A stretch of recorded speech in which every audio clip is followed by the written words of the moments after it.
What was the biggest impetus to buying Twitter? I was growing increasingly concerned that there was a lack of freedom of speech and freedom of expression.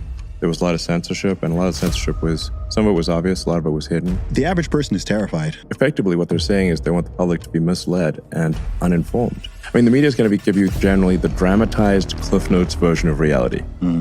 I'll be honest, of all the things you do and all the companies you run, the one thing that does concern me, and I know concerns a lot of people out there, so I do have to bring it up, which is Neuralink. We put a chip in your brain to control your mind. Yeah. Okay. All right. Concerns not alleviated. Yeah, there you go. Jump right in. Step right up. Who wants one? It's not every day you get to talk to a visionary like Elon Musk. I'm lucky to be able to learn from him on the podcast and off air. When the cameras are off, people feel more comfortable sharing their personal strategies. Millionaires and billionaires invest in assets to counter inflation and crazy market swings. Elon himself has previously talked about the little-known power of physical assets, real, tangible investments that can hold their value during a crisis. But the real story, a group of everyday investors have already seen net returns of 10, 13, and even 32%. And they didn't need millions because they used Masterworks' art investing platform. So far, Masterworks has sold over $45 million worth of luxury art, handing the net proceeds right back to investors like us. Every Masterworks sale so far has delivered a return, and users have already invested over $500 million with them. Offerings can sell out in minutes, but Zuby listeners can skip the waitlist by going to masterworks.com and entering the promo code ZUBY, Z-U-B-Y, in the How Did You Hear About Us box. That's masterworks.com and use the promo code ZUBY. See important disclosures at masterworks.com/CD. What's up, ladies and gentlemen, boys and girls around the world? I would like to welcome you back to the Real Talk with Zuby podcast. Today's episode, this is a glorious day. This is a magical episode. We have got on a legendary guest. Without further ado, the one and only Elon Musk. Welcome to the show, man. Thank you. So good to have you on. So good to meet you. Yeah, likewise. Good to meet you in person. I've interacted a lot online, but it's nice to be in person. Absolutely. First things first, man. How are you doing? Pretty good. I mean, there's got a lot going on, obviously. So I just got in from Starbase, Texas, and we're building the Starship rocket. So getting ready for another launch. Hopefully get to orbit this time. Probably be ready in about 6 to 8 weeks. That's awesome. That's awesome. First question I have to ask, of course, is just how do you manage this all, man? You do so many things, and just managing a single one of the companies that you do is a gargantuan task. So how do you even manage all this on a day-to-day basis?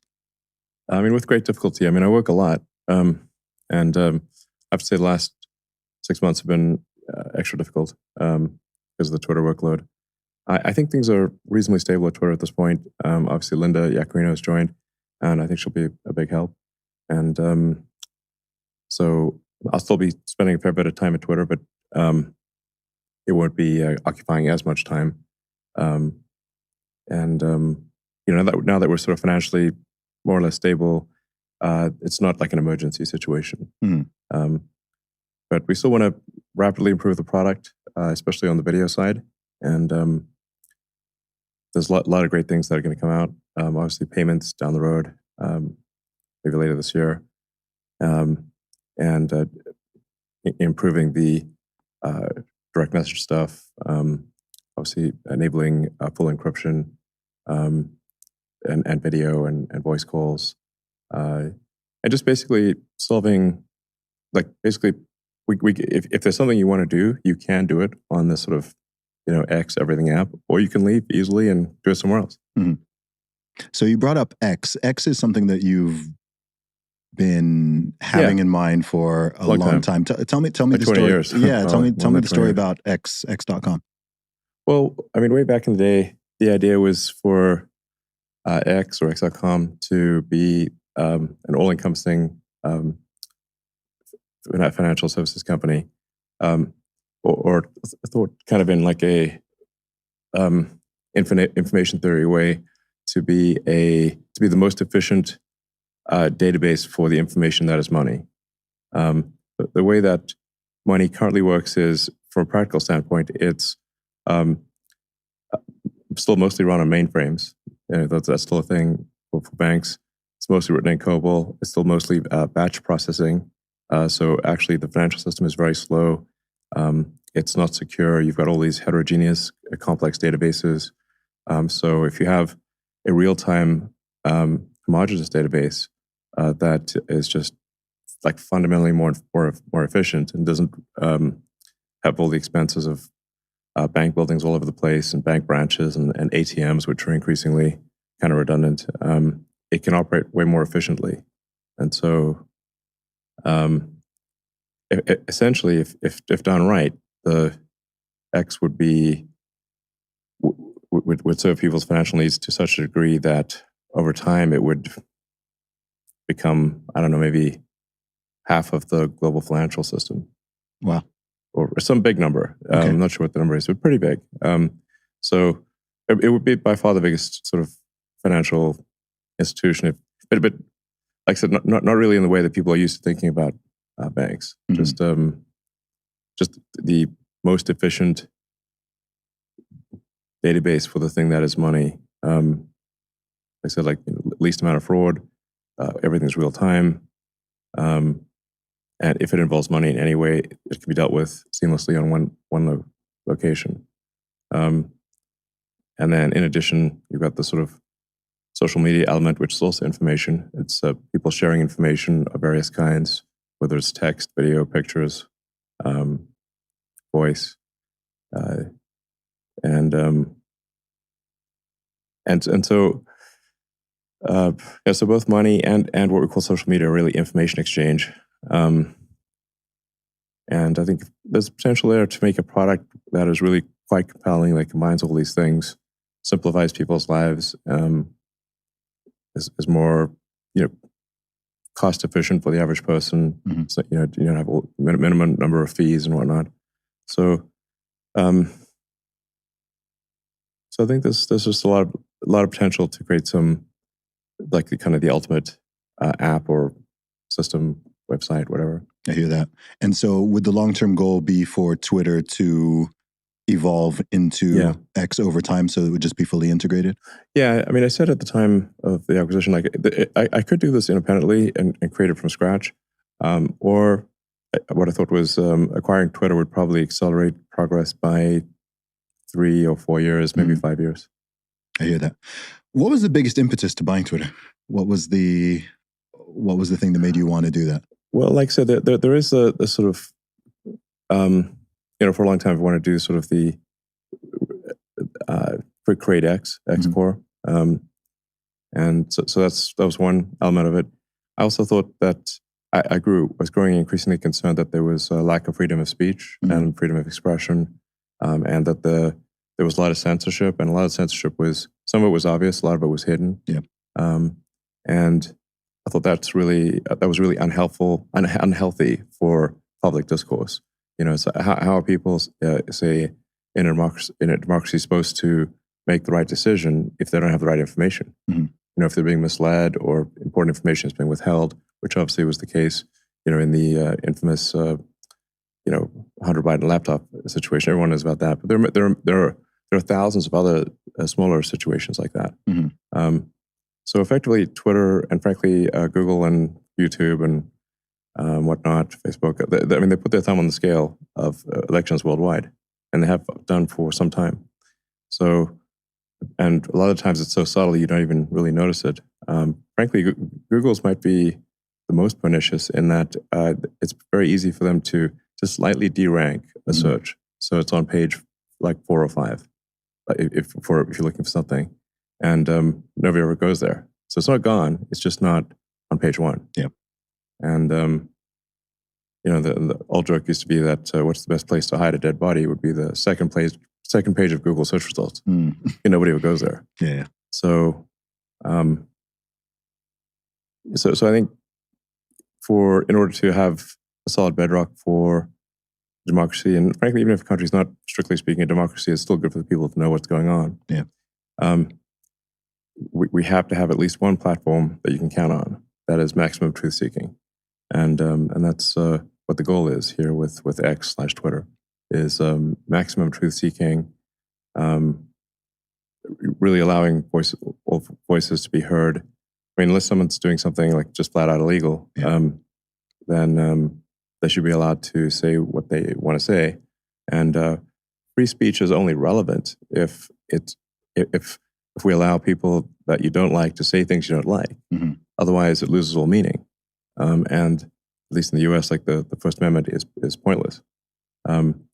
So, and if you don't let people you don't like say things that they don't like, and you censor them, it's only a matter of time before that censorship is turned upon you. Yeah, So that was the essential wisdom in the First Amendment, and so you can kind of tell that it's working if you see people that you don't like saying you don't like. That's a good sign, actually. Yeah. Something I've noticed traveling all around the world, and especially, I mean, recently I've been to all over the U.S. I've, of course, spent time in the UK. I went to Australia recently. And it seems like in all these countries, these Western nations that are supposed to be, so-called liberal democracies, people are supposed to be able to speak freely and so on. The average person is terrified to speak their mind. It seems that the concept of freedom of speech has really been pushed to the side and marginalized. Yeah. It's something that is supposed to be a bedrock of our societies and nations and cultures, but something I found incredibly interesting, for example, when you bought Twitter, was that people were not afraid that they would be censored, but they were afraid that their opposition, especially people more on the right side of the aisle, would not be censored. They were afraid of the freedom of speech aspect. So how did we get there? I mean, I think that people like that should really look at themselves in the mirror and say, like, what are you actually asking here? You want censorship? You want things to be, you want information to be withheld from the public, even though it's fully legal? Mm-hmm. Effectively, what they're saying is they want the public to be misled and uninformed of all sides of the issue. That's obviously morally wrong. Yeah. But you have the situation where basically all the social media companies are based in the Bay Area, or I guess if you add Snap, it's LA, but the most influential ones are all in the Bay Area. So they have a very sort of far left position, especially in San Francisco. Mm-hmm. I mean, it doesn't get more far left than San Francisco, Berkeley. It's like, I was exploring the city today, and I noticed that. I felt that. Yeah, I mean, you can see like there's some pretty rough parts of the city. Mm-hmm. People sometimes say, "Oh, you must be exaggerating." I'm like, you just come to downtown SF on any random day. Yeah, it's the same thing, and it's like Mad Max Walking Dead situation. Yeah, it's horrible.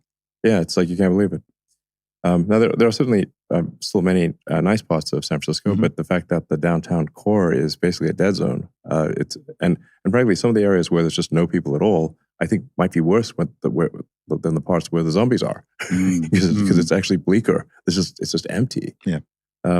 So, we clearly don't want to have a world where that policy is amplified to Earth. Where we don't want all of Earth to be like downtown SF. Mm-hmm. So you can see kind of like where the policies lead, and the evidence is right here. So it's one thing if the sort of damage radius of an ideology is limited geographically to sort of 10-mile radius or something like that, which is what say a niche ideology would be limited geographically. Mm-hmm. But when you've got some massive global megaphone, it's effectively a mind virus megaphone to Earth. If you have something like Twitter, Facebook, Instagram, TikTok to some degree, maybe to a large degree. I've heard a lot of people voicing increasing concerns about TikTok, not from the standpoint of spying, but having a negative effect on the youth. Yeah. So shorter attention spans, and I don't know.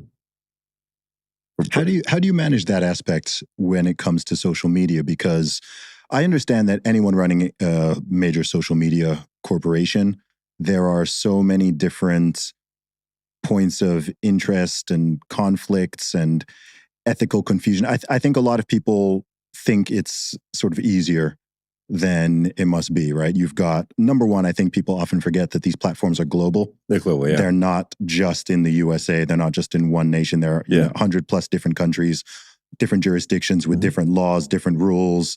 There's political elements involved, and so on. You've got the typical stuff that you're not going to want polluting any type of websites. There's various legal issues, but then also the goal of the platforms is to keep people on them. In most cases, is to sell advertising, is to make them sticky and addictive and keep people coming back. But in your mind, where's the line on that between we can recognize some of the problems that social media is having, especially when it comes to younger people. Right. But at the same time, you do want people, of course, using the app and enjoying it and spending time on there. So in your mind, where do you think that balance is?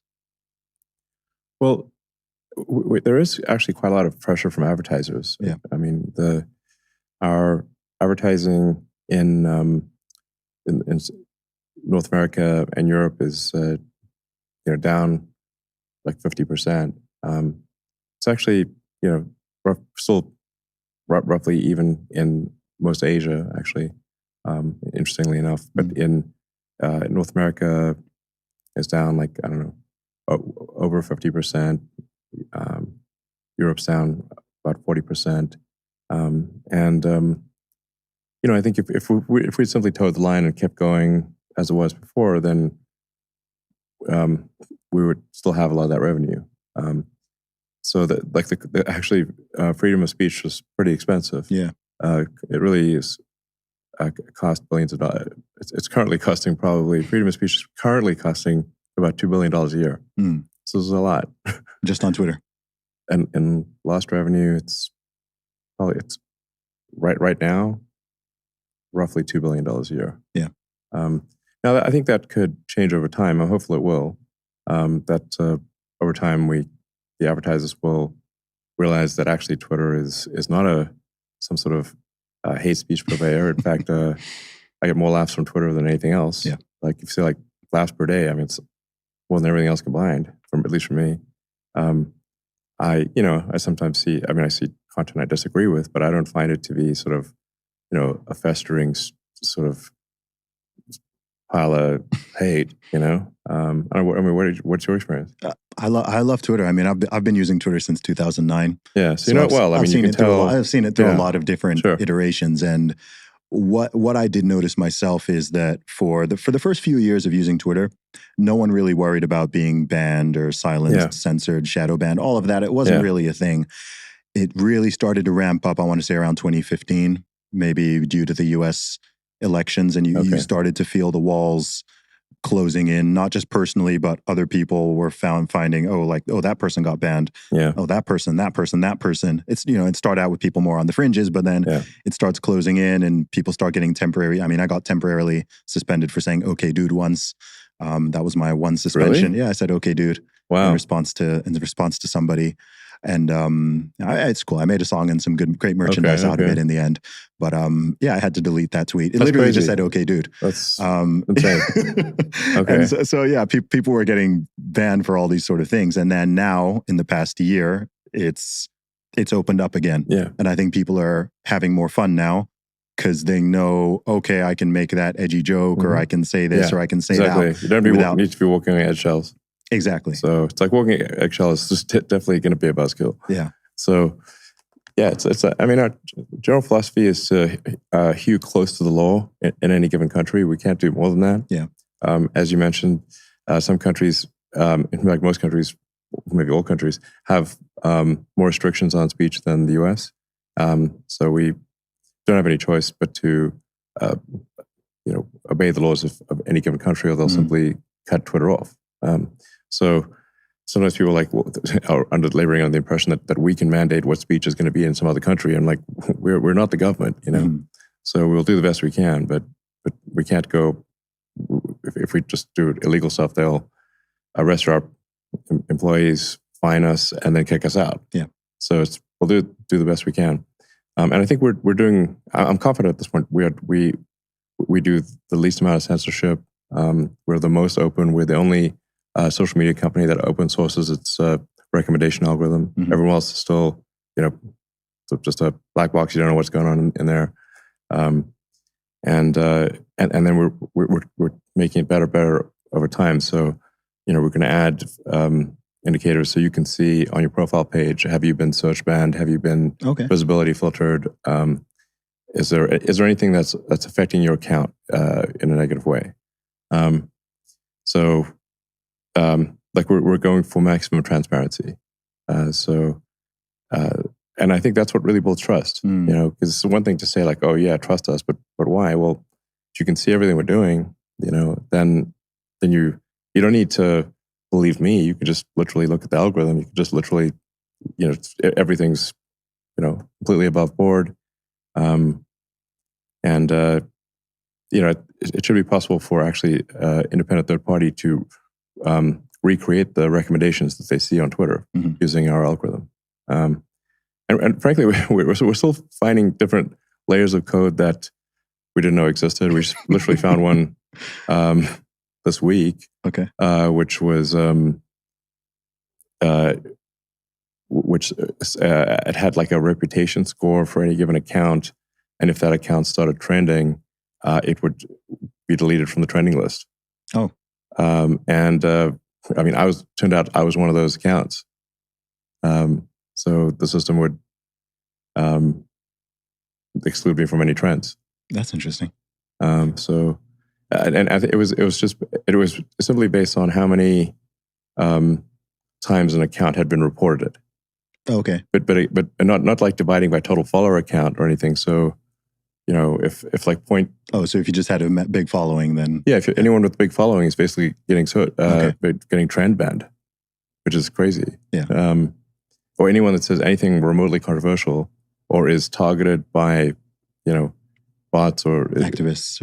Is basically, it's very easy to sort of report spam an account, kind of DDoS an account with fake reports, and then the system would just say, "Oh, this account's gotten lots of reports, so they can't be in trends." Yeah. Were you expecting such a level of? I mean, of course, you've got massive public support and praise as well, and I know you've been dealing with this criticism your whole career. Sure. But were you expecting? I mean, I guess number one is what level of backlash or criticism have you received? I mean, I see what I see, but Sure. I mean, from your perspective, how much has it been in terms of just the amount of stuff coming, whether that's from mainstream media or just from individuals and even other organizations? Well, I think it was really be hard to avoid the criticism of me. Frankly, it's like it's not like I'm not dying to get press. It's just my name gets a lot of clicks, and it's important to understand that the press is primarily a click maximizing machine, not a truth maximizing machine. And really, it's somewhat of a Darwinian exercise. If you're not a click maximizing machine, well, you don't get the clicks, and then you don't get the revenue, and then the company goes under. Yeah. So the entire incentive structure is maximize clicks, not maximize truth. And so that's why you'll have sort of incendiary headlines that are like really way over the top, or because often the truth is boring and complicated, or it's certainly more like a sort of version of the truth that the media will put out will be more salacious. It'll be spicier than reality, and it'll be the Cliff Notes version, but the drama. I mean, the media is going to give you generally the dramatized Cliff Notes version of reality. Because if they give you the full thing, it's too complicated and going to bore people, and if they really give it too much balance, it really doesn't have enough controversy to get the click. This is the incentive structure, and so whatever you incent will happen. So that's the situation with the media, and the legacy media have had to deal with a shrinking advertising pie for a long time because Google and Facebook and whatnot have taken so much of the advertising revenue. So it's been they're happy about that. Well, it's been a struggle for the traditional media. Yeah. So that they've been forced to be click maximizing machines or die. How do you think that's going to play out over time? I mean, I think a lot of people recognize the problem with the sort of clickbait model. Like it's really a broken incentive structure that's leading to increased manipulation, ridiculous headlines. I mean, we see a lot. It's why it can be difficult to see the line between satire and reality now, because it's just gotten so goofy that you can't tell whether something is from the Babylon Bee or the Onion. Like many times. Yeah, or it's getting totally crazy. Yeah. I mean, there's been stuff about, fitness being linked to fascism and white supremacy, and bodybuilding is a fitness, really. I wasn't aware that that's what I was promoting. But. I mean, people should obviously be in good shape. It's just a matter of health and feeling good. And I should work out. I don't really work out much, but I agree. I think I agree with the idea of working out, and I agree with the idea of fitness, and it's just obviously a fundamental, healthy way to live. Yeah. I mean, come on. I'm repping a t-shirt right now. I don't know if you can read that. This is the Get Jacksinated t-shirt. Okay, cool. So nice. That's the movement. I'm trying to get everyone in the gym, get jacked, get Jacksinated. Our podcast today is sponsored by The Wellness Company. As you guys know, I'm always looking for the best health and wellness products to give me an edge. But if I eliminate businesses that have gone woke or forced vax mandates on their employees, there are fewer and fewer companies that I feel comfortable supporting. That's where The Wellness Company comes in. The Wellness Company was formed by a team of doctors who lost their jobs for speaking up about mandates and pushing back against lockdowns. They offer live telemedicine and a wide range of custom formulated supplements to help keep you at your best. My favorite Wellness Company product is their Spike Support formula. It's the only product I've seen that contains ingredients researched to block and dissolve COVID spike proteins in the bloodstream. Taking daily Spike Support can bring better mental clarity and increased energy levels. Whether you're vaxxed or unvaxxed, it doesn't discriminate, and neither does the Wellness Company. Get back to that pre-COVID feeling. Go to twc.health/Zuby and use code ZUBY, that's ZUBY, to save 15% at checkout. That's twc.health/Zuby and use the code ZUBY at checkout. Something I wanted to ask you is, and this is a big question. But with all the stuff that you do, what motivates you? What's the big driver? Well, I mean, generally, what I'm trying to do is take the set of actions that maximize the probability that the future will be good for civilization, that we will expand the scope and scale of consciousness, so that we're better able to understand the nature of the universe. So I'd say I have like a philosophy of curiosity that's maybe best articulated by Douglas Adams in The Hitchhiker's Guide to the Galaxy. Okay.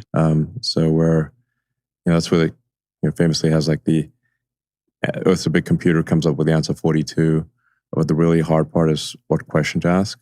So I think it's like we want to try to understand more about the nature of the universe, understand like, what does it all mean? Where do we come from? Where are we going? Where does this all end up?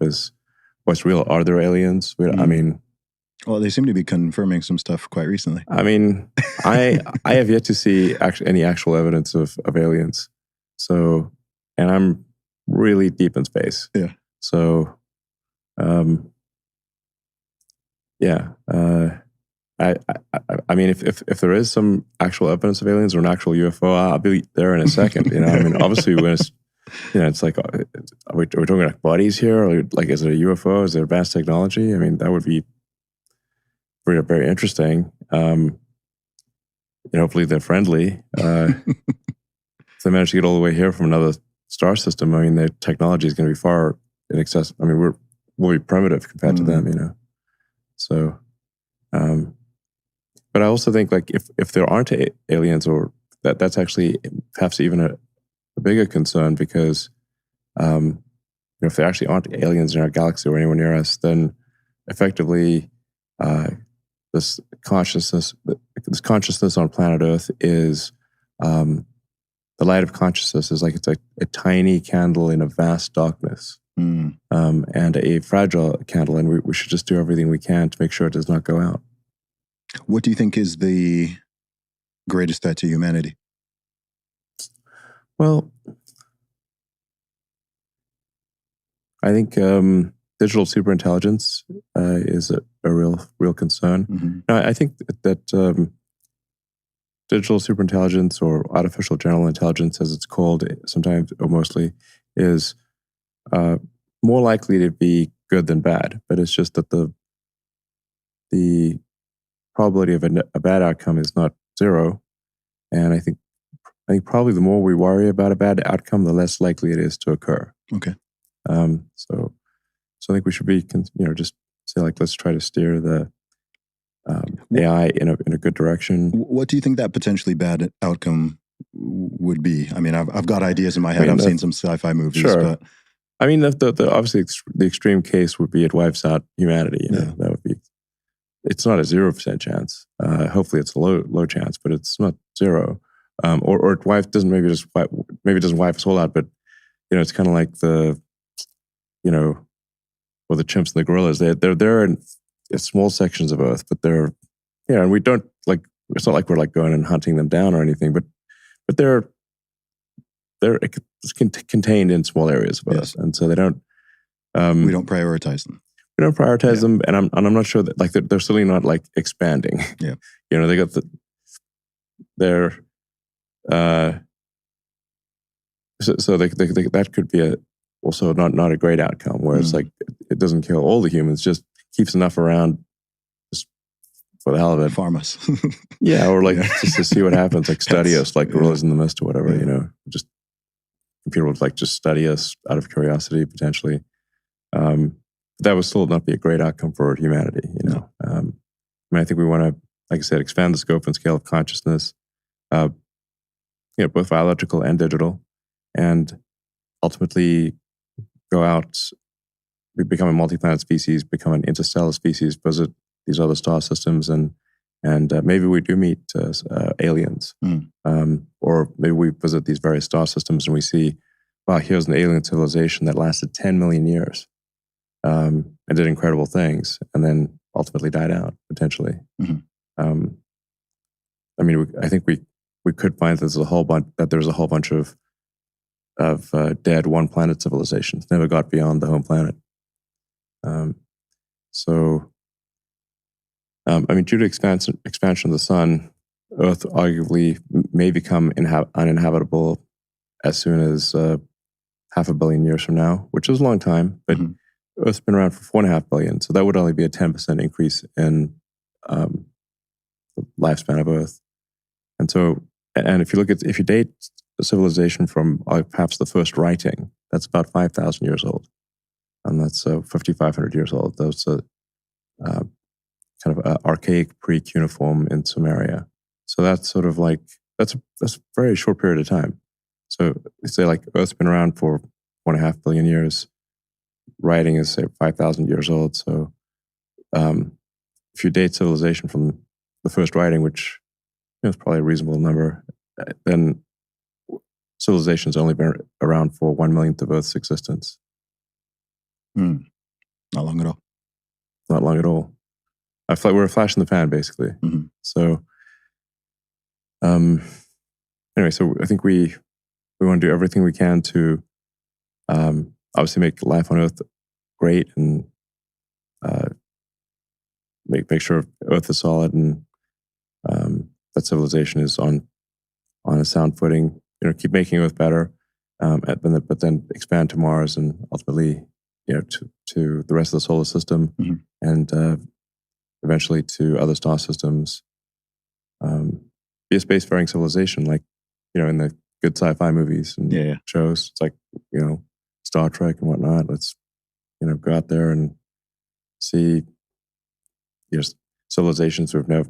I mean, it'd be pretty cool if we meet aliens and hopefully they're friendly.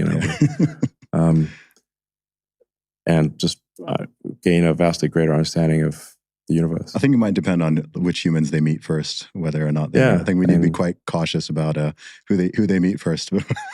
Because they might form some quick judgments based on that. Yeah, I mean, but we at least want to have the opportunity. Right now, we don't really know how to go anywhere close to the speed of light, mm-hmm. let alone beyond the speed of light. So it will take us a long time to get to near star systems. I mean, optimistically, with known physics, we could get to the nearest star system in about 40 or 50 years. Okay. It would be very difficult to even make it that short. Mm-hmm. It's a long time to be traveling through deep space. So anyway, I think that's the future that's exciting. And there need to be things that are exciting and inspiring where you wake up in the morning and it's not just about solving one problem or another or some sort of internecine struggle between the humans, but that there are inspiring goals collectively as humanity where we're really excited about that. And I think being a spacefaring civilization is something that I think a lot of people would find very exciting and inspiring. And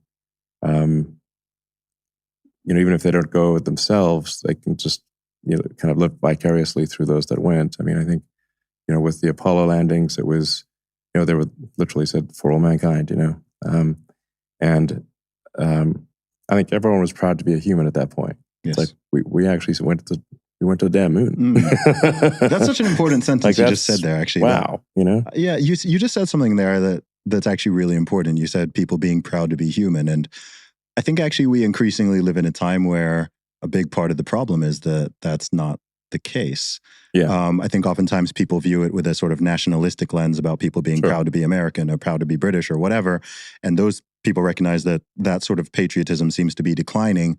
But I actually think, as a species as a whole, perhaps we're not feeling as optimistic about our own species as we should be. And I think that there's been a lot of fear, a lot of people living in constant fear, perhaps people feeling like the future is going to be worse than the present and even worse than the past in some ways. And I think that's causing a lot of psychological problems and having real impact on society and culture. Because if you don't think the future is going to be better than the present, then you lose hope. Totally. And it's important to have that spirit of adventure. Yeah, and I think also if people lose hope in the future, or if they have, if they're pessimistic about the future, then they're also unlikely to have kids, in which case you get the civilizational decline. Mm-hmm. I mean, we just have, for most of Earth, demographic collapse. Like the birth rates were crazy low. Yeah. So we're certainly, I think, not expanding, and we're really going to contract pretty significantly.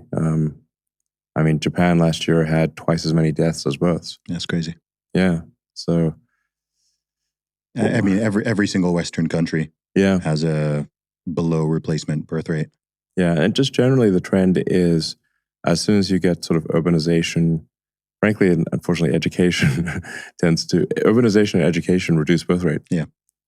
So, and that trend will ultimately happen, I think, throughout the world. So, so that's why I'm, encouraging people let's at least maintain our numbers. Like we don't need to expand in a crazy way, but it's at least maintain our numbers, maybe a little bit of growth. Mm-hmm. So, why do you think so many people think the opposite?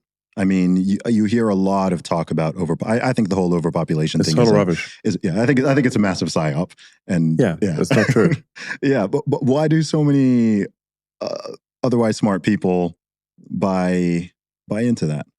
Well, I think to some degree this is a side effect of the environmental movement. Okay, so the sort of environmental movement, I think, started off well, where it was saying, look, we need to move to sustainable energy, which is correct in the long term. We do need to move to sustainable energy. It's tautological. If we don't move to sustainable energy, then it's unsustainable and we'll run out and civilization will grind to a halt. So we do need to have sustainable energy over time. There's obviously a concern with climate change. Although I'm of the opinion that while there is a long-term concern for climate change, there is not really much of a short-term concern. It's a very slow process, and I think we don't need to sort of be stopping people from farming or having cows or whatever. Like, this is crazy. This is and that's like small potatoes from an environmental standpoint. The fundamental thing from an environmental standpoint is if you've got billions of tons of fossil fuels, essentially, carbon in liquid and gaseous form or solid form in the case of coal, that's buried deep underground, and you move it from deep underground into the atmosphere and the oceans, you obviously change the chemistry of the oceans and atmosphere. Mm. And if you keep doing that for a long time, we'll eventually change the chemistry enough that there will indeed be climate change. But Earth is very big. and humans are small. Mhm. I mean, Tim Urban, I calculated that you could fit all the humans on Earth on one floor in the city of New York. On one floor. On one floor, yes. Now you're kind of wedged in there, but Yeah. Oh, okay. So if you just kind of spread them throughout the city, okay, shoulder to shoulder, whatever. Okay. It's a like basically the cross-sectional area of humans is small. Like we think that there are a lot of people, and that's if you live in like London or New York, you'll be like, oh wow, there's a lot of people. But that's a very rare situation. Most of the time, if you're flying, across the U.S. or internationally, it's empty. It's empty. Yeah, I mean, you fly from LA to New York. Most of the time, there's like you don't see anyone. No. Yeah, so. So like if you were trying to drop a ball on somebody's head while flying from LA to New York, you'd have a real hard time. You're gonna miss. It's just not a. We humans are not densely packed. They're,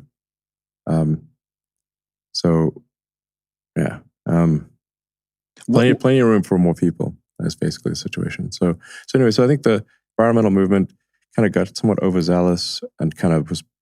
And like in the limit of environmentalism, you sought to conclude that humanity is a plague on Earth, that humanity is actually the problem. That's a big one. Yeah. And that's like obviously taking the environmental movement just too far. But there are literally people who believe this. They're like extinctionists. Yes. New York Times, some months ago, had an article, front page article with some guy who, and his quote was, "There are 8 billion people on Earth, and it would be better if there were none." That's dark. Yeah, I'm like, dark. Hey, buddy, you can start with yourself. Yeah. If you really want to, make a difference. How about take your own advice here? But that's like a crazy viewpoint. That's like literally saying let's genocide humanity. I'm like, what? How can you say that with a straight face? That sounds like total madness.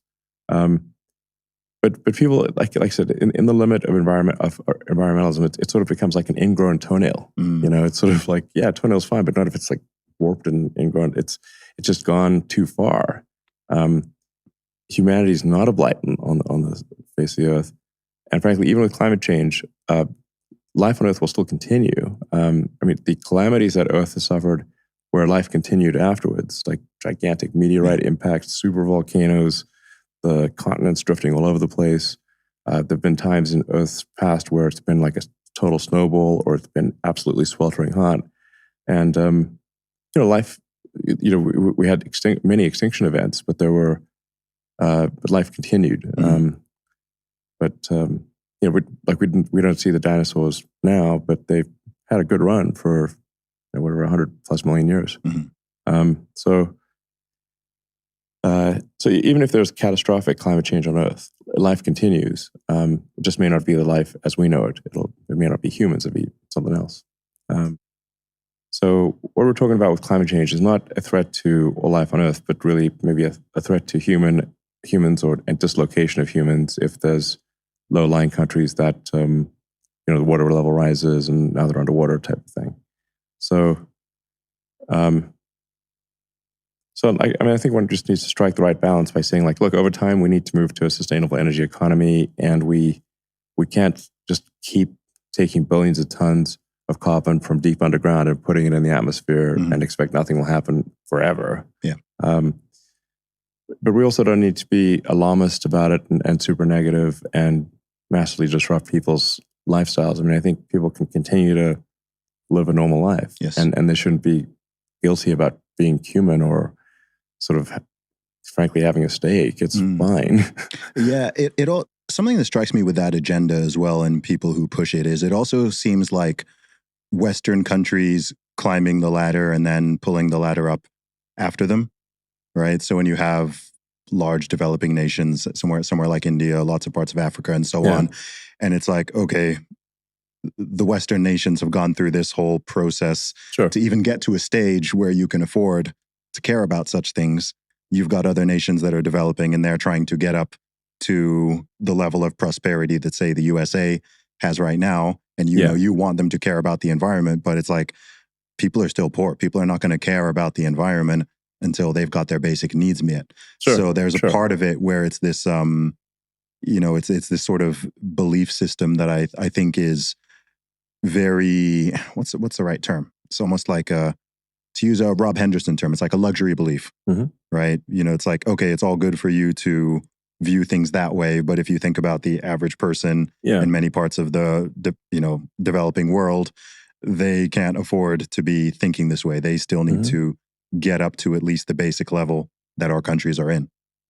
Yeah, I mean, I agree with that. I agree with what you just said, but I also think that the cost of sustainable energy has been dropping tremendously, and you're seeing a lot more wind and solar, and pair that with the battery, and you've got continuous power from wind and solar. That's actually very competitive, so cost competitive. Actually, one of the nice things about, say, solar battery is you don't need to run high power lines all over the place. You can have some localized solar battery situation on your house or factory building, or you can kind of decentralize the power generation. And I think that's actually better for people to have decentralized power generation, and also decentralized communications. Like a lot of places, they skipped all the sort of phone landline stuff and went to cell phones. Yes. In fact, a lot of places in the world have way better cell connectivity than Silicon Valley, which is bizarre. Yeah.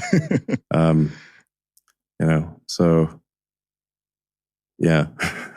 When it comes to the idea of underpopulation, what is your biggest concern about that? If there are not, you've said many times publicly that we need more people, we need more human beings. Yeah. What would happen if, this is not my perspective, but for the people who are there who do think, who do have this sort of Malthusian worldview, and they think that there's too many people and there aren't enough resources. Obviously. And he's been wrong for a very long time, but kind of like still comes back. Communism, it won't go away. Exactly. There we go again. So what's the greatest fear there? If people are not reproducing as they have been for most of human history, what's the greatest concern there? Well, I think it's like what we risk is a civilizational collapse. Yeah. So and somewhat of a depressing civilizational collapse. If the birth rate keeps dropping every year and population just keeps going into the sort of like negative death spiral, literally, then it won't die with a bang. It'll die with a whimper in adult diapers. I mean, that's a bleak end to civilization. So, I keep looking at the birth rate numbers, which are just like available online. It's not like it's basic facts, and hoping that the birth rates will turn around, and every year it gets worse. Yeah. What do you think could practically be done to help with that? Because a big factor in this is, I talk to a lot of young men and young women. I'm in my own position as well. Yeah, you should have and some kids. So I plan to. I will. Yeah. But due to from everything from social and cultural factors, economic factors, financial factors, a lot of young men and women, say the average 20-year-old or even 25-year-old, they find the whole idea of having children, bringing new life into the world, very scary because they feel like, hey, I don't have the money, I can't afford it, I can't even buy a house, I'm in debt, I'm struggling to keep my head above water, so on. So what do you think could practically be done in USA, Canada, UK, Europe, all these developed countries, South Korea, Japan, all these places where the, population is declining, birth rates are declining? I think it's one thing to recognize the issue, but what do you think can be done on a sort of practical, reasonable level? Well, I do think that like some of the incentive structure in a lot of countries is against having kids. Yes. Like it's sort of it is expensive to have kids, especially if you want to sort of give them the best education and all that sort of stuff. So it's you know, financially difficult. Mhm. I mean, but I say that, but then ironically, the higher someone's income, Fewer kids. yeah. Yeah. So it doesn't totally make sense that you have an inverse correlation with income and kids. Mm. Where so I guess people may sort of think that, but it's not actually real. I think that the fears, there's these unjustified fears of like, well, if I have a kid, things are going to be financially terrible, and it's actually not Mm. true. It's just, I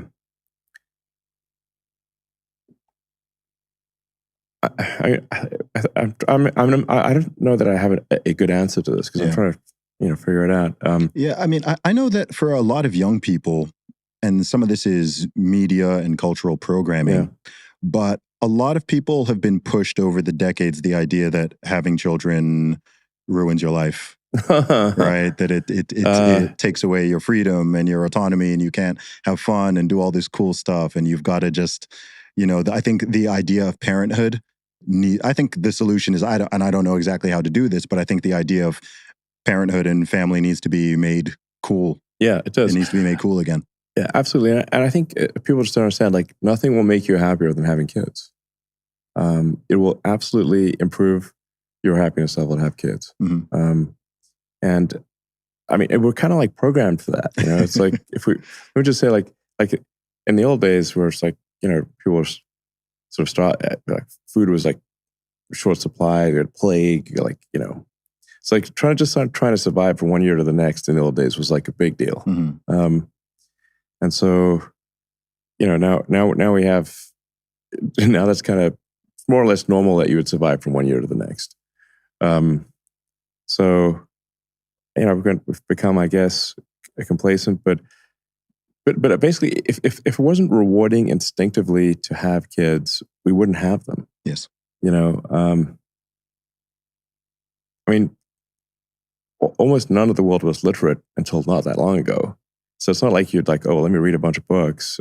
You kind of have to instinctively love having kids. Yeah. Otherwise, you can't read about it. And it's like, it's just don't read books. Yeah. So I think that's important to understand. You will absolutely be happier if you have kids. Absolutely. We've evolved to have that, as all creatures have. Mm-hmm.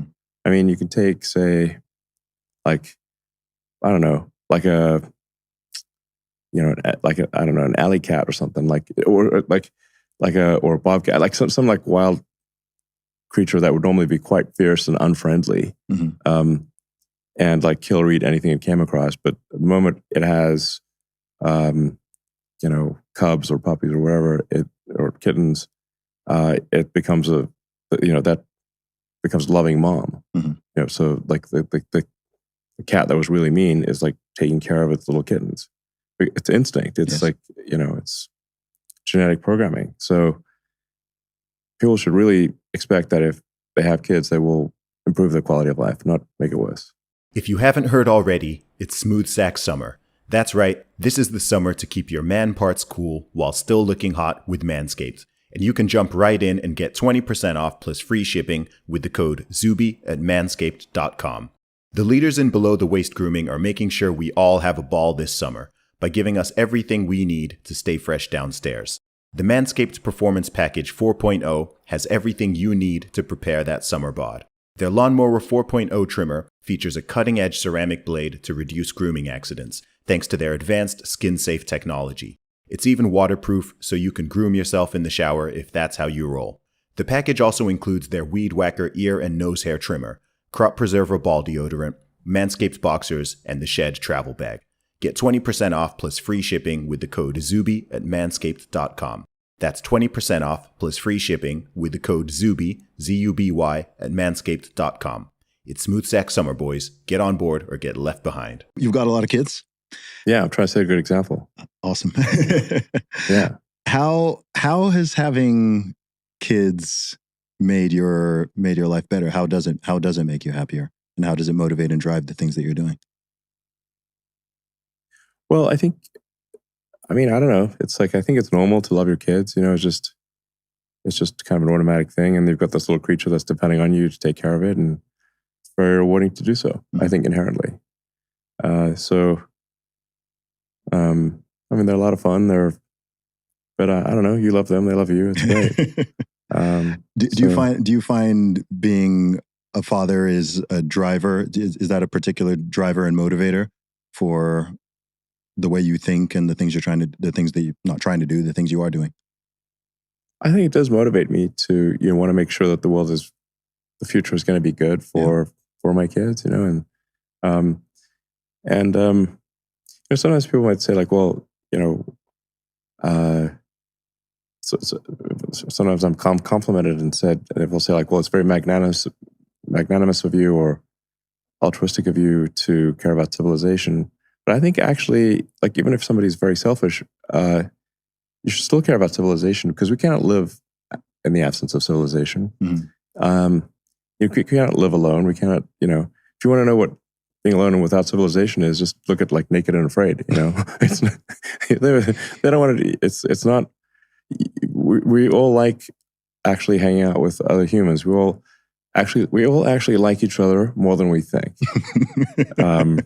In reality, one of my sons, Saxon, who's sort of autistic, but he's kind of awesome. He's like an oracle of wisdom. He for a long time he was very. I'd try to have like a family dinner at a restaurant once a week. Just go out somewhere, and Saxon for a long time was really didn't understand why we were doing this. He's like, why are we going out? And then finally he had an epiphany and said, oh, the reason people go to restaurants is to hang out with strangers. And I'm like, yeah, that's actually true. Yeah. Because you can get the same restaurant food delivered. You can call your friends over. Yeah. But you know what you can't get unless you go to a restaurant is hanging out with strangers. So we actually like hanging out with strangers. Wait until he discovers nightclubs. Yeah, exactly. Like nightclubs. You go to a nightclub, you're like, a dark room with loud music. You can barely see anyone. It's music's loud, but it's still kind of fun. And you're just with a bunch of strangers, basically. Humans actually do love other humans more than they may think they do. And you look at, like, say, what's like one of the worst punishments in prison is solitary confinement. Mm-hmm. And it's not like, if you're not in solitary confinement, the rest of the prisoners maybe not like the most awesome group to hang out with, but it's way better than being alone. Yeah, you're probably safer in there, but yeah, you don't want to be there. So humans love other humans more than they realize. Yeah. I've listened to a lot of your interviews, and a lot of stuff is about the sort of here and now. But I'm curious to know a little bit more about your journey. People see all the things that you're doing now with Tesla and putting rockets in space and buying Twitter and restoring free speech, trying to make humanity an interplanetary species. But tell me more. I went to South Africa for the first time just a few months ago. So. Okay. I went to Johannesburg. I went to Cape Town. I know that's where you grew up and you spent your childhood. Mostly in Johannesburg and Pretoria, and for a couple of years in Durban. Okay. I visited Cape Town a few times, but didn't live there. Mm-hmm. Can you tell me a little bit more about the pre-super multiple CEO Elon Musk? Super ultra. I had kind of like I wouldn't say, I really mostly sad and unhappy childhood, actually. It wasn't 100% bad, but it was pretty rough. And I lived in South Africa until I was 17. And then I was able to get Canadian citizenship through my mom because she was born in Canada. Okay. And so I was like, well, I left when I was 17. So, I think my views of South Africa are somewhat scarred by kind of a negative childhood experience, like literally scars. Yeah. I have literally quite a few scars. It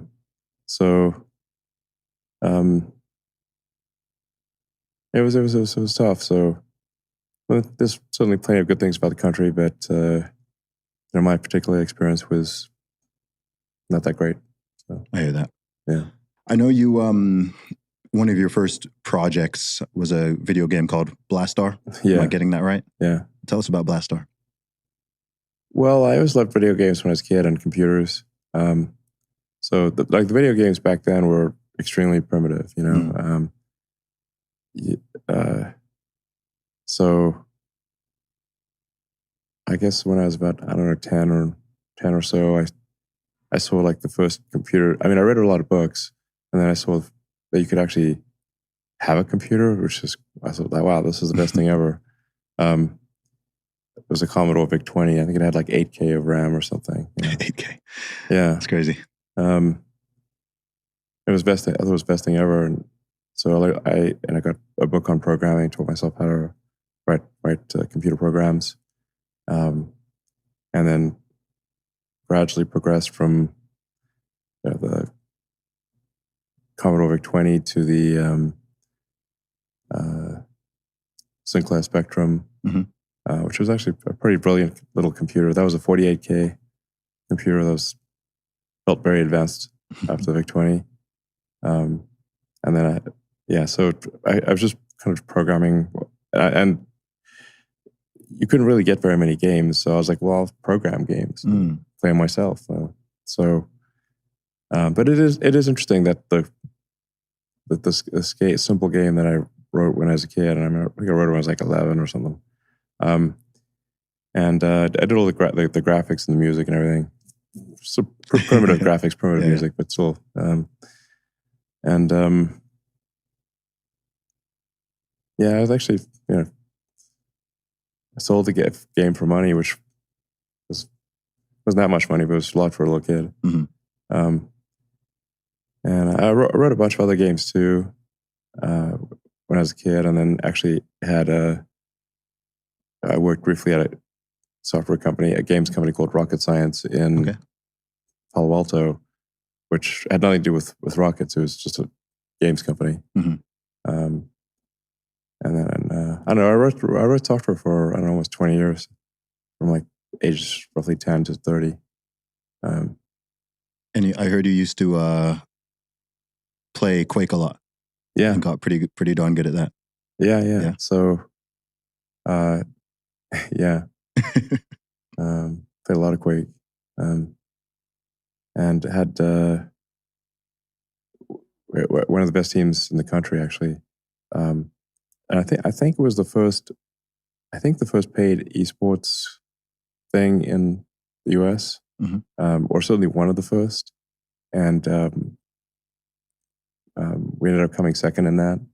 We were actually coming first, but then the best. I was the second best person on the team. The best person on the team, his computer crashed halfway through the game, so we ended up coming second. But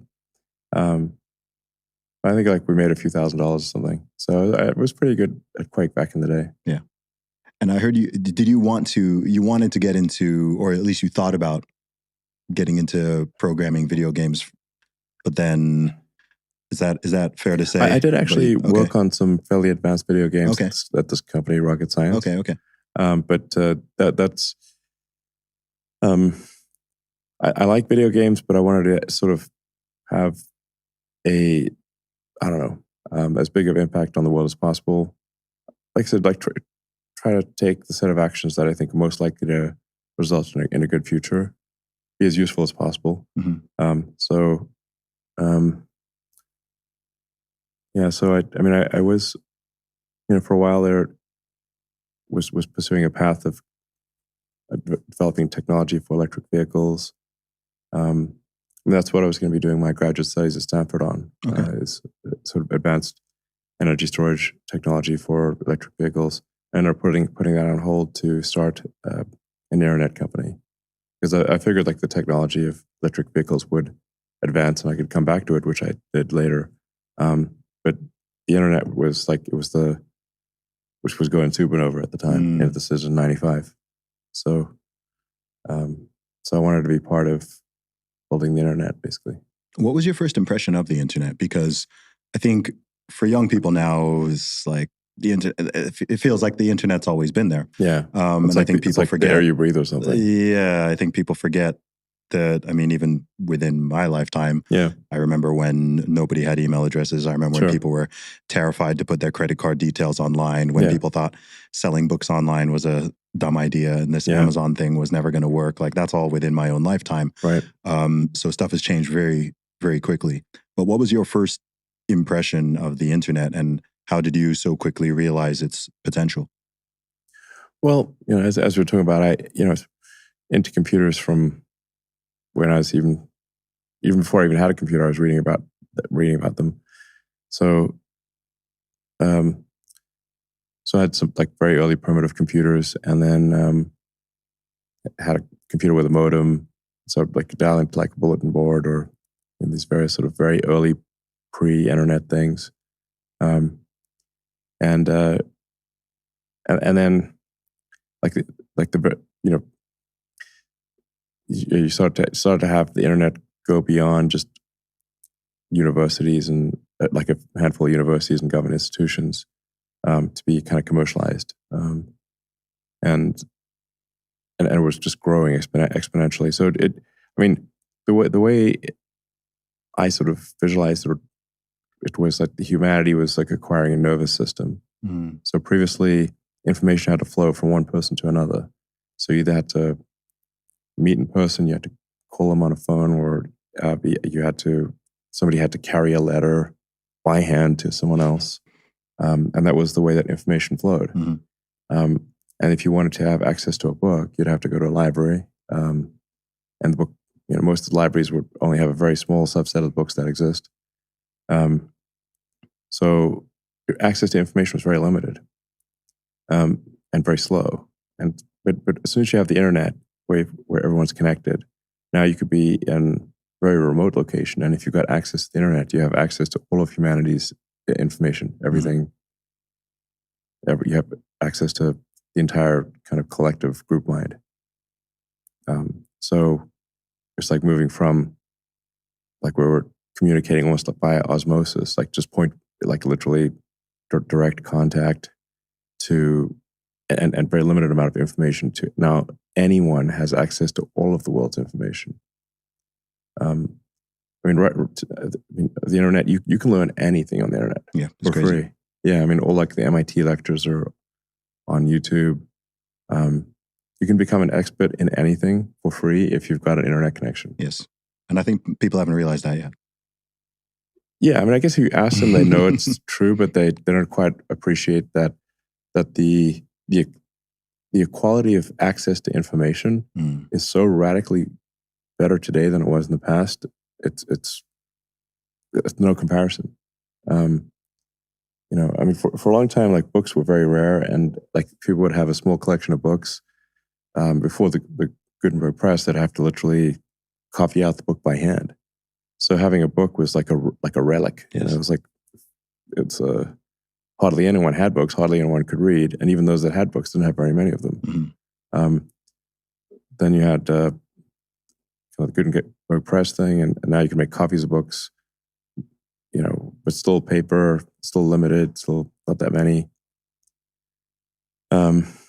So we should be actually quite excited about the fact that there is this massive leveling of opportunity of access to information, because those that did have books in the old days would be, be like the lord of some, manor or something would have their library, but even that would be a pretty small library. Mm-hmm. And most people had no books. So now you have access to vastly more information than, the King of England did. Yes. Like even 100 years ago, mm-hmm. Like even say 40 years ago. Like the average person right now has access to more information than the most powerful person on earth did in say 1980 or even 1990, frankly. I know. I wish it felt like it. Well, so the thing is that like it's in human nature to that our expectations recalibrate. Mm. So, because the difference between almost any part of the world, really, unless it's actively at war, versus like having to survive by yourself or with a small group, living off the land. It's like our quality of life basically is so dramatically better than the past. You have to say, well, why aren't we happy? It's because, or sometimes why a lot of people aren't happy is that we just keep recalibrating. We keep setting our expectations higher. We keep moving the goalpost. Yeah. So it's, keep moving the goalpost, keep recalibrating, then you just naturally will always be wanting things to be better than in the past. It's kind of like our, as the saying goes, like happiness is reality minus expectations. Mm-hmm. But if our expectations keep rising, then reality has to keep rising too. So overall, I think people should be more optimistic about the future, and I think should recognize that our life today is vastly better than it was in times past. Actually violence on average is much lower than it used to be. Oh, yeah. War is rare. Mm-hmm. I mean, yeah, we have war in Ukraine, but it used to be like there would be war everywhere, yeah. Even just look at the past century. Yeah.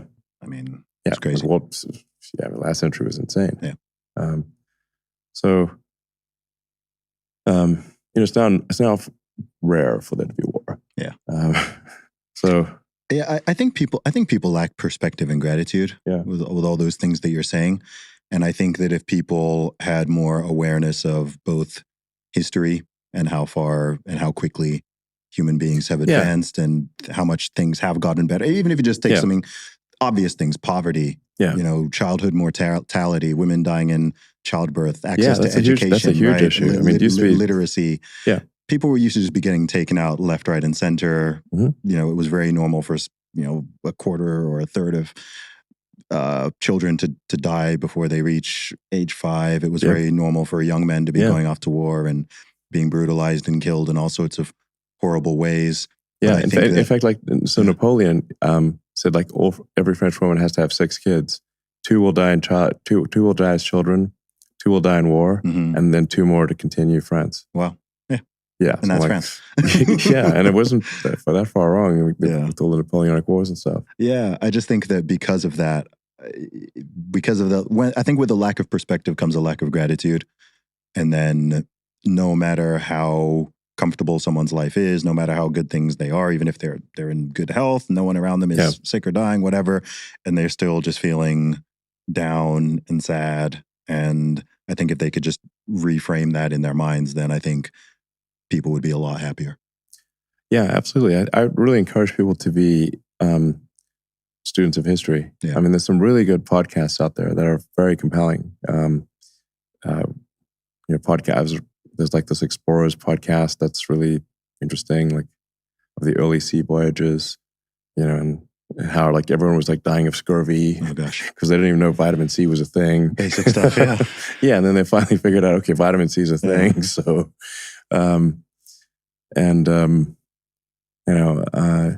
I mean, if you read history, like, man, it used to feel like we'd have like plagues every year. Like through like a third of the city died.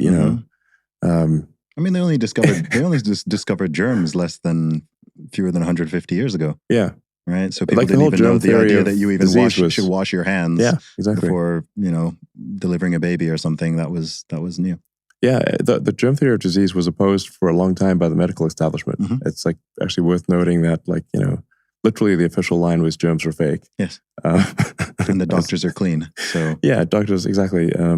If you don't have like a good sort of microscope or something, and someone tells you that there's like these tiny creatures that you can't see. I mean, it sounds like witchcraft, you know? Yeah. It's like that there's tiny creatures that you can't see that are on your hands, and if you touch something else, those tiny creatures are going to go into someone else, to basically bacteria and viruses, and they're going to make them sick. Make them sick and maybe die.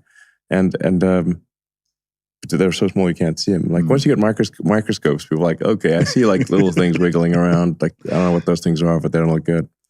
But for a while they were like, they're like, this is preposterous. You're trying to tell me little tiny things that are this small are the real reason we're getting ill, as opposed to like, bad spirits or something, like, because they would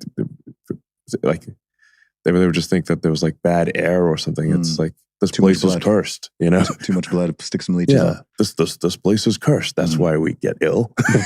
It's like, or maybe it's got some bacteria. Yeah. So yeah, it took a while. They put that for a long time. And we didn't even figure out like antibiotics until last century. Yes. So yeah, because in World War I, I believe so many more people men died of infections than died from actual wounding. Yeah. I mean, if you're sitting there in a trench covered in mud and blood and you get a scratch, yes, I mean, that scratch is probably end of you, Yeah. What's the name of that movie? The one that was like all filmed in one take. The World War. Is it 1917 or 1917? I think that's it. Yeah. That movie just made me like, gosh, I'm glad that I did not have to. Deal World with War that. was some next level slaughter. Yeah, it was brutal. Yeah. I wonder. Do you ever wonder what the things are? You know how we can look back at something like the germs, which seems very obvious now. I wonder what the things are that are happening right now that people are getting sick from and dying from. That 100 years from now, people are going to look back and be like, wait, they didn't know that? How did they not know that? Well, really, the probability of death at this point, unless someone's engaging in very dangerous activity, is low. So our lifespans, we're really reaching pretty much the end of our natural lifespans. So now, if somebody drinks a lot of alcohol, heavy drugs, or smoking is really bad, these things can have a serious impact on lifespan. But if you don't do anything like that, you're probably going to live till 75, 80 years old. We're kind of like pre-programmed to live around that. Human lifespan's around 80. Yeah. So that's just what's programmed into us. And then actually, for whatever reason, women are programmed to live slightly longer than men. Mm-hmm. So it could be that you got XY chromosome. And like, men don't have the redundancy of a double X chromosome. So if there's an error on either the X or the Y, it's going to, reduce your lifespan. I think actually technically testosterone, also reduces lifespan. Yeah, it does. Yeah. Yeah. So. And then we also do a lot of really stupid stuff. We do a lot of stupid stuff, but the statistics are very clear. I think it's everywhere in the world. Women live longer than men, even if you account for war and adventure sports. And what's really interesting as well is that the probability of a male child being born is slightly higher. It is 51 to 49. Yeah. So it's interesting that it actually accounts for that. Yeah. It's just men are more likely to die at every year of age. Yeah. Literally. From a baby to 1 year old. At every stage of life? I believe it's at literally every stage of life. I didn't know that. Yeah. That's interesting.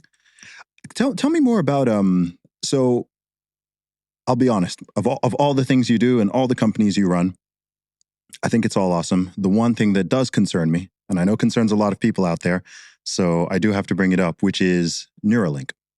Sure. So firstly, can you explain what Neuralink is and what the goal of it is?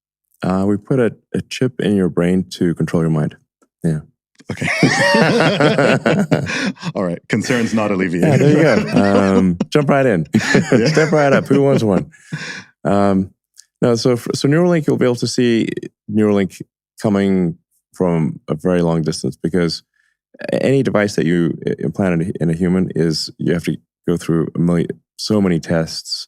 It moves very slowly. You just do a few people at a time, and then you go to extreme lengths to prove safety. You have to go through the FDA approvals. Like, we're not trying to sidestep any regulatory approvals. We're doing everything by the book and with maximum. We're going far beyond what the requirements are of the FDA from a safety standpoint. Mm-hmm. And the initial devices will really just be pretty basic. It'll be about restoring functionality to people who've lost their connection between their brain and their body.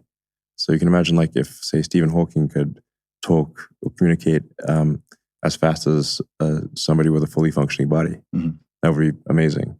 So that's like what we're trying to do. That's our first application, is to restore functionality to quadriplegics, tetraplegics, and people who have just for whatever reason no longer have a connection between, or have a limited connection between their brain and their body. And then the second application would be restoration of eyesight. So if somebody's gone completely blind, maybe even has lost the optic nerve, you can actually still directly stimulate the neurons in the visual part of the cortex. So you can give direct vision to the brain. In fact, you could actually, depending upon what cameras you use, you could actually see in different wavelengths. Okay. Like Geordie LaForge from you could have that I actually watched an episode of Star Trek Next Generation with special effects compared to what we're used to are not that great, but he's got the wraparound, glasses, and he can see in different wavelengths. So you can see ultraviolet, infrared, and that kind of thing. So you can actually do that. You could say you could see in radar if you want. And what's the long term goal for it? Because I think myself and others, I think the first part sounds fine. Sounds good. That's hard to argue with. Yeah. But long term, I think the concern that people have is this just leading us into this dystopian transhumanist future? Where does it go? What are the ethical boundaries of it? Well, the thing I wanted to emphasize is that it's not going to sort of pounce on us overnight. You'll see it coming. It's going to be very slow. In fact, I really think that artificial general intelligence or digital superintelligence is likely to arrive before we have really advanced neural links. At least that's where the trend is right now. So, but ultimately, the idea would be to achieve a symbiosis between our biological mind and our kind of digital mind. So we're already kind of a cyborg if you think of your phone and your computers as an extension of yourself. In fact, if you leave your phone behind, it's like you have missing limb syndrome. You're where did it go? So the phone is a kind of an extension of ourselves, like computer is. The various applications that we use are already an extension of self. So we are already a cyborg. It's just that the interface is with our eyes and our fingers. Yeah.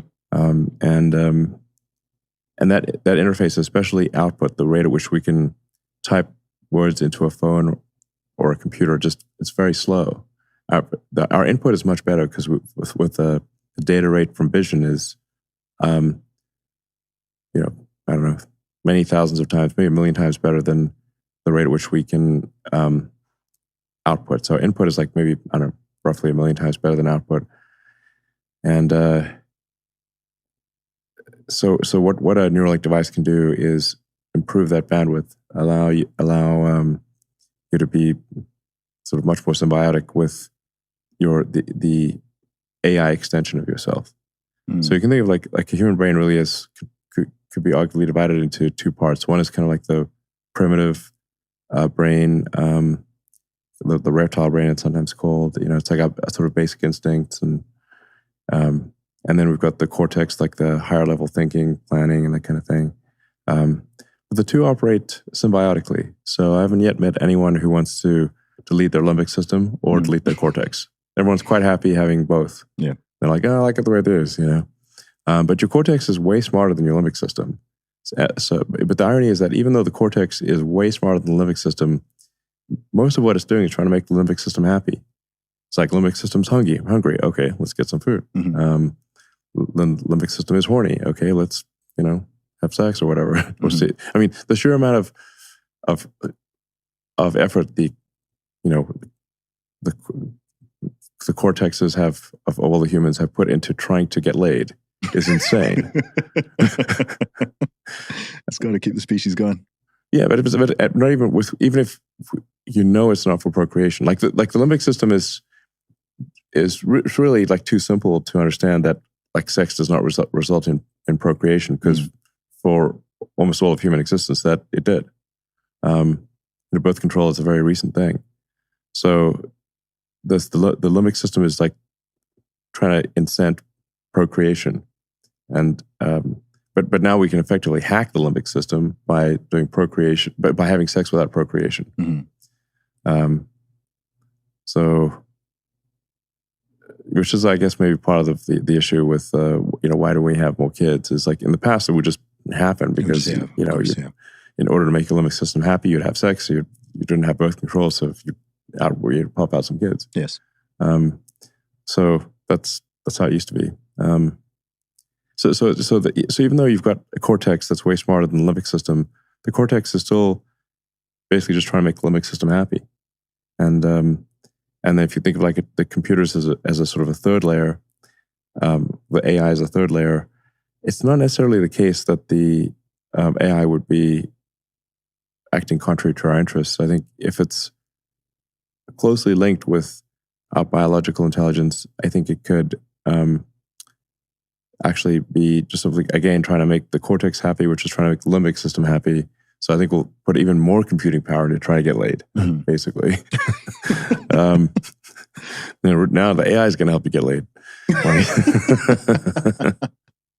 I think what it is that concerns people about it, number one being new, but I think the main thing is the fact that this is something that's like inside your body, right? I think the idea of putting a chip in, the idea of someone putting a chip in my brain, I just have I have a visceral no, right? Like I have a very visceral reaction. It's an optional thing. I mean, we're not going to, Would it be though long term? I hope so. I think it should be optional. Yeah, it'd be bizarre if it was not. No, I think it's kind of like how. The reason I ask is because smartphones right now are sort of optional, but if you don't have a smartphone, the way everything is sort of designed around society, you can not have a smartphone, but it's a massive hindrance and disadvantage in many ways. True. A smartphone is almost essential in a modern society to do things. Yeah. So could a Neuralink end up in that same sort of place? It's possible, but I'm just saying, if it does, it's many decades from now. So it's not like, it's not today's problem. Yeah. I'd worry a bit more about digital superintelligence. I'd worry about, let's try to avoid World War III. Yeah. Let's make sure we're at least having enough kids to sustain our population. Basic stuff like that. Yeah. What's your greatest concern with artificial intelligence? Because I know that you have worked with it, but also I know it's something that you personally have massive concerns about as well, which you've voiced in this podcast and elsewhere. Yeah, I think that actually the most likely outcome for artificial intelligence is that it is good, that it will improve our lives, most likely. But there's some chance that it will not, and I think we just need to be cognizant of that and understand that it's a powerful technology, it's a double-edged sword, and we need to put a lot of effort into ensuring that we have a good AI outcome and not a bad one. Mm. What does a good one look like? Well, I'd recommend people read the Ian Banks books, the culture books. That's the best representation of a positive AI human future that I've seen. Okay. So that's my recommendation. I mean, effectively AI, I think it will massively enhance human ability. It's like just a massive amplifier of human ability, just like the computer was. So really, it's just a question of like, does it? There's some risk that it doesn't merely amplify human activity, but it starts basically just being in charge. Yeah. And there's some risk it may view humanity negatively and decide that we're a blight on the earth. Like I think like a very dangerous thing would be if the sort of human extinctionist philosophy somehow got into AI, that would be bad. Like that guy that was on the front page of the New York Times saying, the 8 billion people on Earth. We don't want him coding it. We don't want him coding it. Yeah. Safe to say. There's quite a few people in this neck of the woods who have that either explicit or implicit extinctionist view. Yes. where they view humanity as a blight on the face of the earth. Yeah, there's a lot of antinatalists in the world, and people who frankly, actually anti-human. Yes, like you said, people who don't have the pride in being human, right? There's people who they would feel even like say guilty or there's something. people who even say that that's a speciesism. That's yeah. Yeah, I mean, I'm a human supremacist. I'll be open about that one. Yeah, I mean, I think we got to fight for Team Human. Like, if we don't fight for it as humans, who will? Yeah, I mean, if the Earth exists and humans do not, then it's like we're saving the planet for who at that point? Yeah. What do you think about AI replacing jobs, though? Because that's a big concern. Even if AI doesn't sort of go rogue and start doing something directly horrible, I think a lot of people's concerns is just, hey, what about everyone's jobs? AI will certainly be very disruptive because jobs will be different. So no, I think the rate of the change caused by AI is going to be pretty radical. So there will, a lot of jobs that currently exist won't exist in the future. But I think there will be new jobs. And I do think, like in a benign AI scenario, we will really have an age of abundance. I think really goods and services, unless they're artificially made scarce, like it's specialized artwork, or you want that particular house in that neighborhood, like it has to be an artificial scarcity. But anything that is not made artificially scarce will be plentiful as in a benign AI scenario. You'll be able to have any products and services you want. Mm-hmm. That anyone will. Does that not start to cause a whole new level of problems? Yeah, it does. Yeah. It's like this. It's like there's some things which sound like a blessing, but may in fact be a curse. Yeah. Like I think you will live forever. It sounds like a blessing, and it's actually a curse. You would not want to live forever. You don't know how long forever is. And if you say another potential curse is you can have anything you want effortlessly. Mm-hmm. Are you sure you want that? Yeah. Does anything matter at that point? Yeah. And what about the value? I mean, I think a lot of the value of work isn't just getting money to buy things. It's the meaning, it's the purpose, it's knowing that you worked for this thing, right? It's different. It's different to get $10 million because someone just gave you $10 million or you won a lottery versus you created a business and sold products and services that helped you to earn that money. Exactly. So it's like, how do we find meaning and relevance? Yeah. If you have an age of abundance where the computer, you just ask for anything and get it, it is something we'll have to struggle with. That'll be, I don't know. I think that's kind of most likely where we're headed, is an age of abundance. But it will definitely cause some existential angst. What are you most optimistic about? In fact, if I should say, like for a Neuralink device, I mean, part of what I'm hoping is here in a benign AI scenario, like how do we even go along for the ride? How do we even understand the AI? Okay. Like if you've got some sort of, incredible intelligence, unless we do sort of effectively have better symbiosis, increase the bandwidth to the AI extension of ourselves, effectively augment our human intelligence substantially, we may not even be able to appreciate the wonders that will exist in the future. Like, how do you even go along for the ride and appreciate the, potentially amazing things in the future? Yeah. What keeps you optimistic day to day? You're a busy man. You're running all these companies. You've got a busy family life going on. You've got praise, criticism, love, hate flowing in all different directions. But number one, two questions actually. Number one, how do you stay sane and grounded with it all? Because something that's always... What makes you think I'm sane? I think you're certainly grounded. And I think you're grounded. Honestly, I mean, the fact that we're sitting here and that, you interact with so many people. I mean, let's be honest, if 99% of people were in your position, they wouldn't be doing what you're doing on any level. You're there on Twitter, you're cracking jokes, you're posting memes and responding.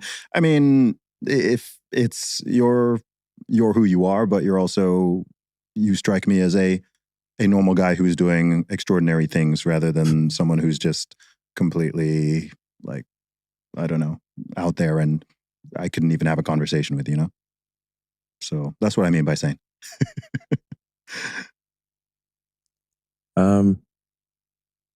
Well, I do think it's important to, not get, quote Scarface, don't get high on your own supply. Of course, in the end, he did. But you don't want to start thinking too highly of yourself, because it actually reduces your feedback loop. If you think you're too smart, you stop listening to criticism. So I think Twitter's actually helpful for that. Certainly people will not shy about voicing their opinions. So the frogs with 20 followers keep you in check. Yeah, I mean, I've got like there's just some things I'm trying to get accomplished, and advanced rocketry and sustainable energy, and in the case of Twitter, freedom of speech. So I think these things mean a lot to me. So I guess I'm motivated to get these things done. In order to get these things done, I have to stay sane because, like physics is the law and everything else is a recommendation. And if you go crazy and you don't do things that, agree with physics, the rockets blow up, the cars don't work. So physics is a, harsh judge. It's, you get the engineering and the math right, or you don't, and it doesn't work if you don't. So you have to stay grounded in order for the technologies to actually work. I hear that. Elon, very, very grateful for you taking the time out for this conversation. I want to say, I said this on Twitter, but I want to say it to your face. I massively admire and appreciate what you're doing. A massive thank you from everyone who has been dealing with the nonsense on Twitter, who's Sure. managed to get their accounts back and be able to speak freely and all that. I want to say that. But honestly, I think what you're doing is awesome. You're a huge inspiration. I know that in this age of criticism, people don't like to tell people, hey, you're doing a good job. I want to encourage you. I want to uplift you. So I want to do that. And God bless you. Well, thank you. Appreciate you, man. Thank you. All right. It was a pleasure.